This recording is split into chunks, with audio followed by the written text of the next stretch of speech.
zeigen sie Ausdauer. Ich mache jetzt noch eine kleine so ein kleines Intermezzo. In einem Horoskop diese Woche.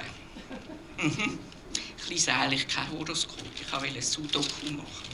Aber, also, in dieser Woche werden Sie oft gezwungen, gegen den Strom zu rudern. Dank Ihrer Kreativität meistern Sie jede Stromschnelle. Zeigen Sie Ausdauer. Gut. Ja, das habe ich einfach gefunden. Oder? Gut. Und meine Geschichte ist eigentlich sehr kurz. Ja, das Mikrofon ist mir irgendwie zu hoch. Gut. Also, Hinterschi. Mit dem Rücken zur Fahrtrichtung sitzt sie in der Eisenbahn, schaut nach draußen ins Dunkel, Gedanken verfertigend. Der Zug fährt schnell, doch ruhig und langsam strömt die Limmat flussabwärts, vorwärts in die andere Richtung.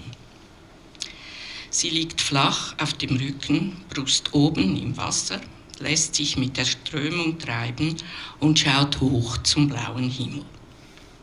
Zeit, Gedanken, Träume fließen zu lassen. Liegend mit den Füßen voran bewegt sie sich stehend vorwärts. Hin und wieder gibt sie mit den Händen leichtes Gegensteuer.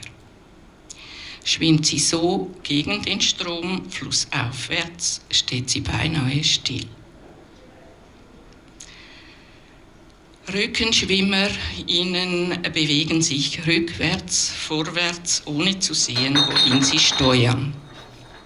Oft genug, mitten im Zürichsee, der Zusammenstoß mit einem anderen rückenschwimmenden Menschen. Lässt sie sich jedoch träumend auf dem Rücken mit den Füßen voran, mit dem Fluss abwärts treiben, kann sie sehen, wohin die Reise geht. Gegebenenfalls die Richtung ändern und bremsen. Ein Individuum, das eigene Tempo halten, vom Mainstream getragen. Aber hätten wir es nicht alle in der Hand, statt mitgetragen, gar mitgerissen zu werden, die Richtung zu halten und zu bremsen, uns nötigenfalls auf den Bauch zu drehen und fürschi gegen den Strom zu schwimmen? Gedankenstrich.